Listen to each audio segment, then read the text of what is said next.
Bonjour, bienvenue sur mon nouveau tuto. Aujourd'hui, on va faire donc ma nouvelle bannière pour mon blog essentiellement et mes autres réseaux sociaux. Donc j'ai fait la vidéo en accéléré et vous allez voir que j'utilise donc là le tampon de chez Univers Scrap que je colorise ensuite avec des feutres alcool. Donc, les colorisations c'est toujours un petit peu long, donc en accéléré c'est quand même beaucoup plus confortable. Ensuite j'ai tamponner le chat directement sur le papier qui va me servir de bannière à l'aide de mon Stamparatus pour être sûr d'avoir un tamponnage vraiment parfait avec de l'encre Memento. J'ai repris un autre papier, on va dire un papier plus standard pour faire des découpes plus tard, donc avec d'autres tampons de chez Créa Plaisir. J'ai utilisé donc un autre morceau plus petit pour faire plein de petites découpes avec des tampons aussi de chez Créa Plaisir et que je vais pouvoir découper avec un die d'un seul coup. Donc c'est vraiment plus pratique. Là voilà, c'est ce qu'on voit, le die.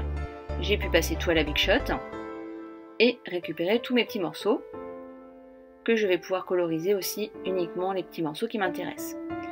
Donc certains motifs je les aquarellise avec des crayons aquarellables.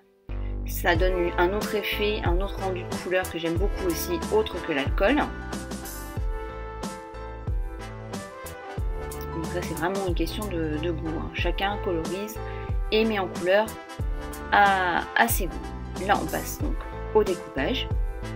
Ça va me permettre vraiment de faire la mise en page de ma bannière beaucoup plus facilement.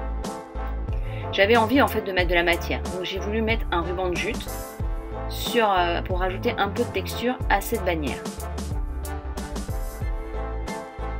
Voilà, un peu de double face pour coller mon ruban. Parce que je veux pas qu'il soit non plus trop collé.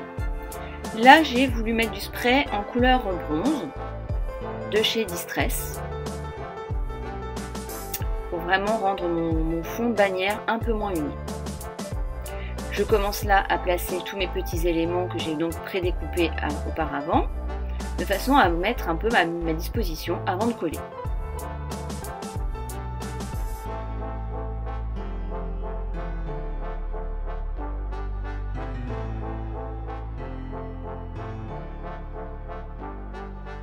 Alors avant de vraiment tout fixer, voilà, je pré-colle quelques petits éléments les uns avec les autres, c'est beaucoup plus simple vraiment pour coller définitivement sur ma bannière.